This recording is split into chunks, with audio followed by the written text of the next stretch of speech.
Right. These comparisons, there are several other tests as well. Multiple range test is another case which is used for this same purpose, but statistical procedure is different and the statistician is different which discover this test. So that is the actual final step of ANOVA that you have.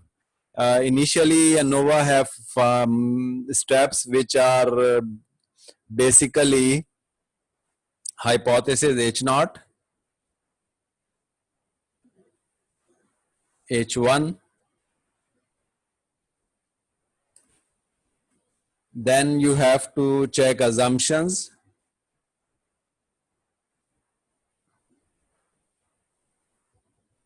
If assumptions are same, fulfilled, then you have to proceed for ANOVA. If ANOVA is rejected,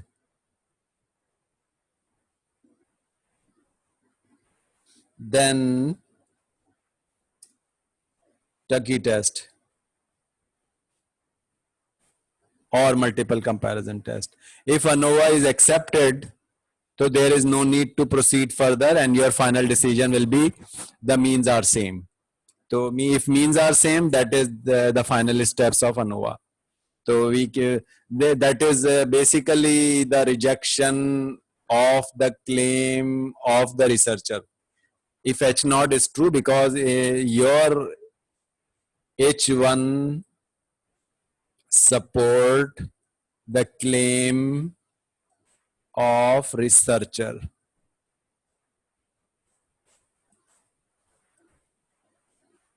Or if H0 is true, which indicates that the researcher claim is invalid. And researcher is interested in what? Suppose 4 products are there. Researcher is interested to prove that the product that he is inventing or invented is superior than other 3 products. That is the claim of the researcher. So if the null hypothesis is true, that we are saying that the 4 products are same on average, so there is basically the invalid claim of the researcher. Yes, post-hoc test is the same name which we can use for the Tukey test. Can any one of you tell me what are the assumptions of ANOVA? Just raise your hand, please. What are the assumptions of ANOVA? My question is to Hassan Sultan. Ji Hassan. Sir, the assumption is that it is normally distributed. Which is normally distributed? Sir, the data. The data comprised, if I am comparing the 4 tests or the 4 treatments, the term treatment is used for that. Treatment 1, 2, 3, 4. So your data is basically comprised on 4 columns if you are comparing the 4 means. So your first assumption is the data in first column is normally distributed, as well as data in second column is also normally distributed, and so on. But we have conducted the test of normality at the end. What was the reason of that? Ji. Sir, I cannot remember it right now. Okay. The finally, instead of comparing the normality of each column, we will check the normality of residuals. If the residuals are normally distributed, then we can take the final decision that individual columns are also normally distributed. If the residuals are not normal, then we can assume that any one of the column is not normal. So that is basically the case. So finally, instead of checking the assumptions on each column, we will try to check the assumptions on residuals. If residuals fulfills the assumptions, we can take a reverse decision that the columns are fulfilling the assumptions. That is the case. Okay, that is basically a review of the previous topic. Ji, Rishi Kumar, you can ask what your question is. Just raise your hand so that I can Sir, see I you. want- जी बोलिए. Sir, Assalamu alaikum. वालेकुम सलाम. Sir, my question is if our null hypothesis is rejected, Yes. and then the ANOVA and all you said if rejected, then Tucky test is Hmm. applied.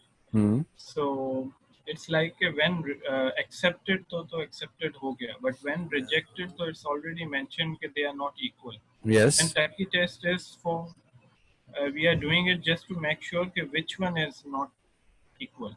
Which one is not equal, or we can say that which one is superior and which one is inferior, because the researcher claims, suppose researcher invented the product number 3. So the researcher objective is to prove that the product number 3 giving us a better output as compared to the previous this and this and this. So that the inferiority and superiority is basically a concept that in which the researcher is interested.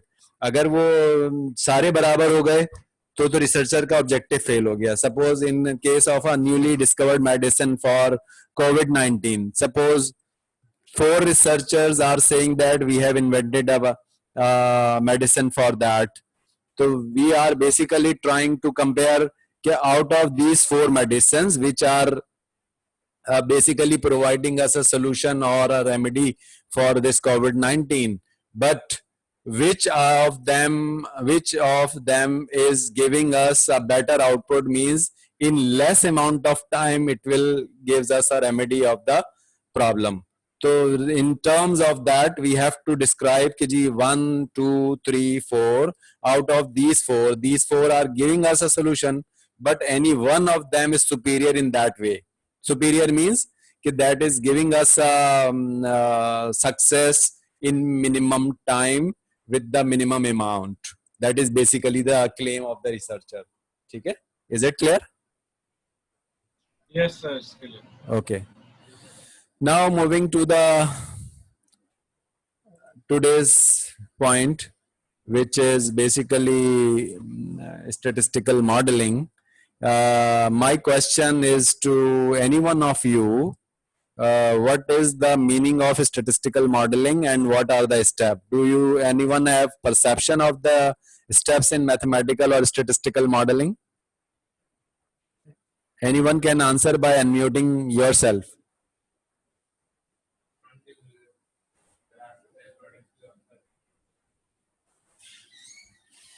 जी नजमुस सहर.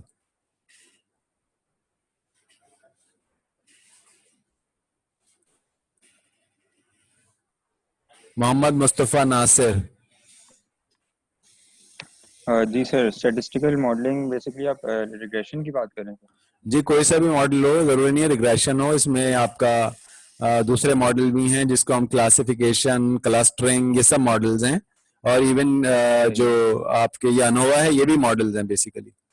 जी सही. अच्छा sir, मुझे regression का अंदाजा इसमें ये होता है कि बेसिकली हमारे पास जैसे 2 कॉलम्स गिवन है, तो उनका पहले हम ग्राफ बनाते हैं, फिर उनके हम बेसिकली कॉन्फिडेंस इंटरवल चेक करते हैं उनके. इसके अलावा उनका आर स्क्वायर होता है जो कि आपको बताता है कि आप कितना कॉन्फिडेंट हैं अपने डेटा पे.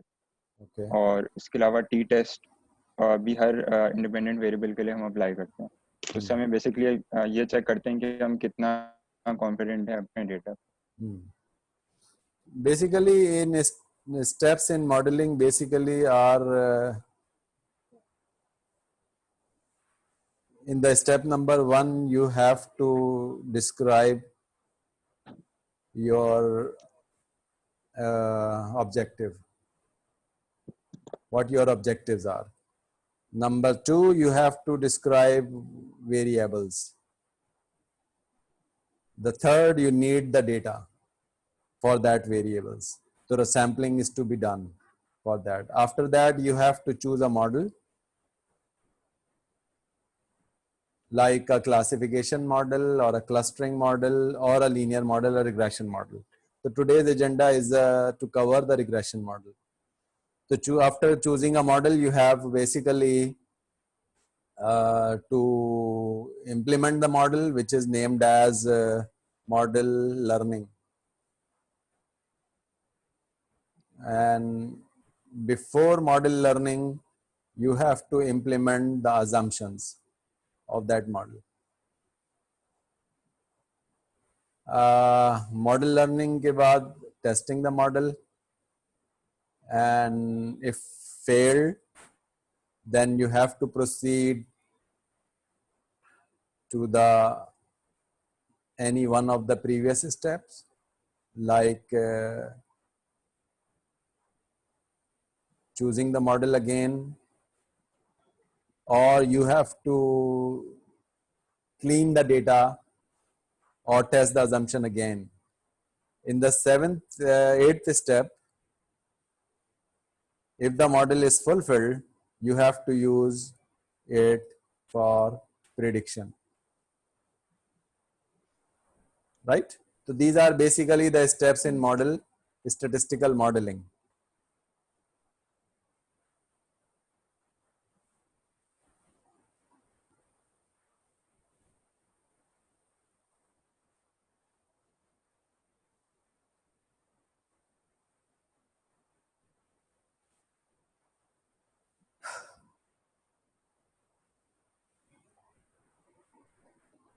Yes, statistical modeling is a general term. Linear model is a specific term.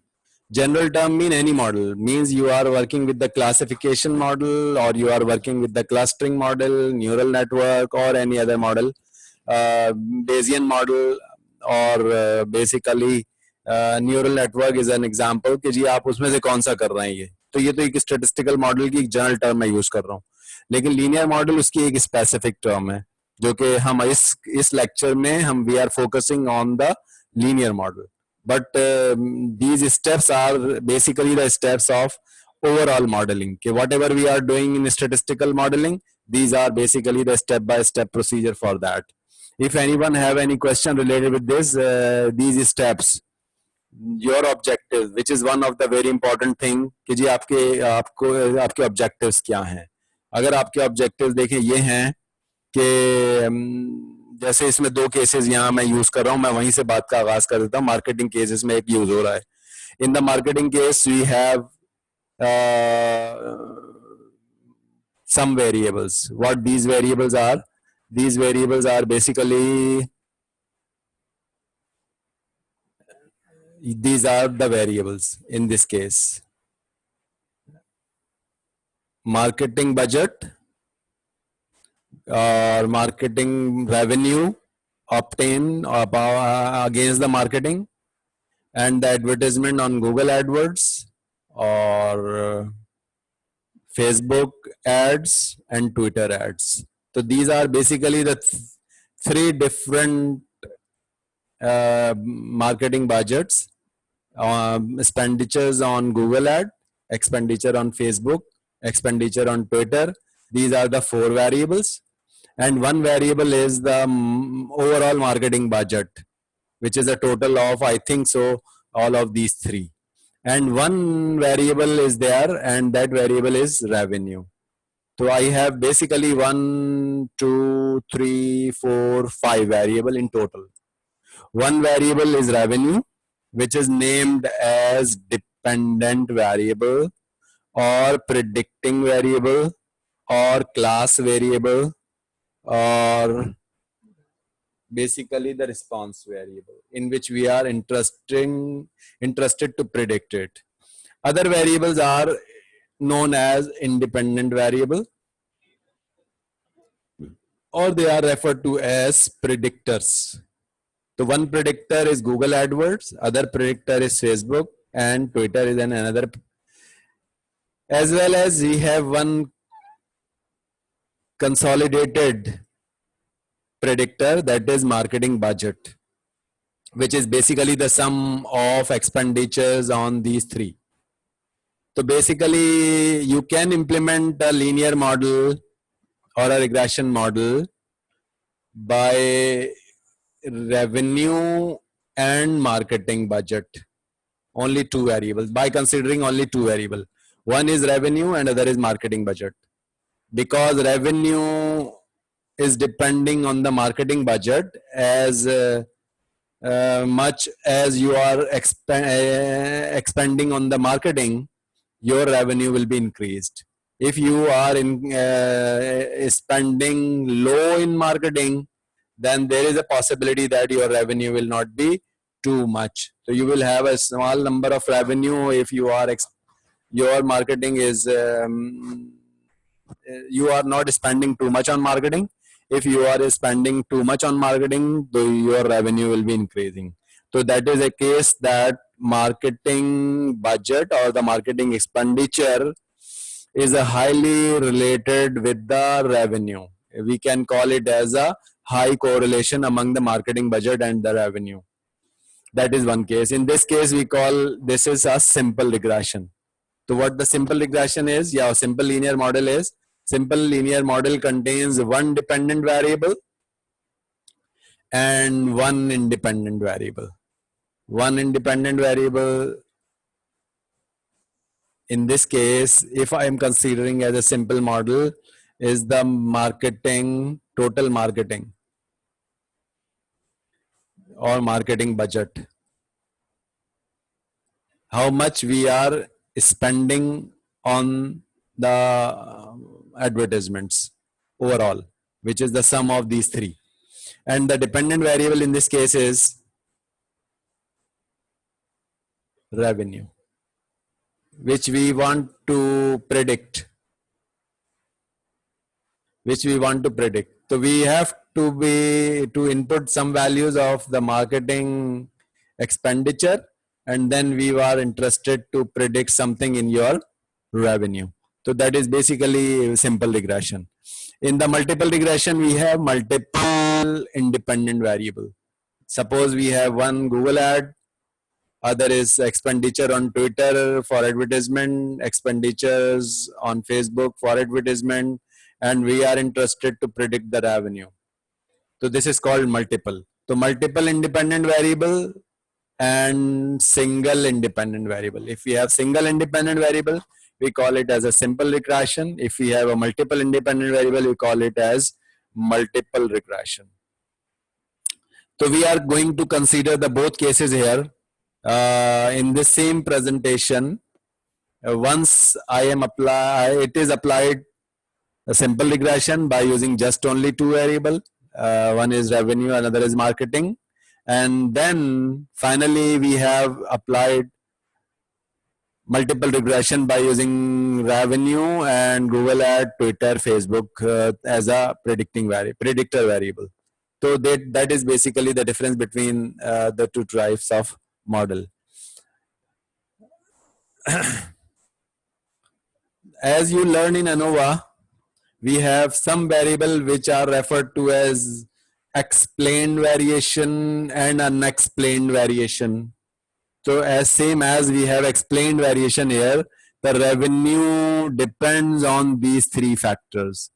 So these are the exploratory variable, or by which we can have our logic why the revenue is either increasing or decreasing.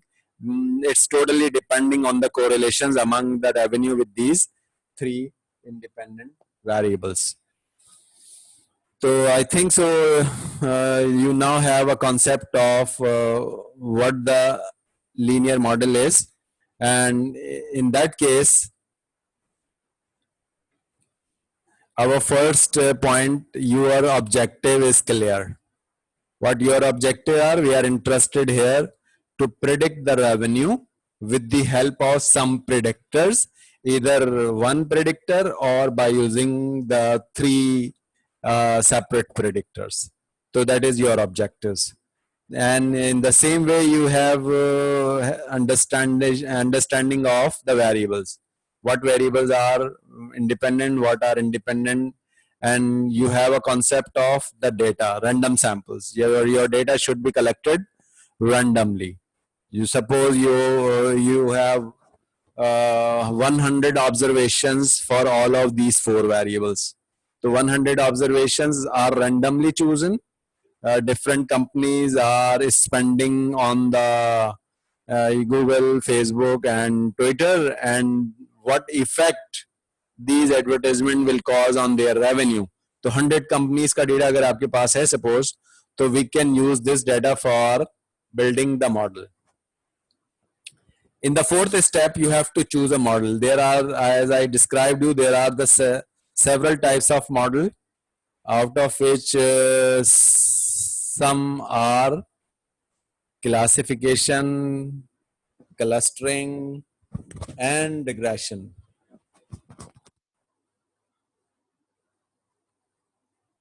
Classification, clustering, regression. These are basically simple three categories, and we may have more than three categories if I gave some further details of these three parts. So you have a very simple idea about these three types of model. Classification is basically used whenever our class variable is labeled. Labeled means nominal variable. Class variable is nominal variable. What the class variable is the dependent variable. As I have in my case, revenue is the class variable. So in my case, revenue is quantitative or numeric variable. So if your quantitative variable, if your class variable is quantitative and your predictors are also quantitative, then regression model is suitable. If your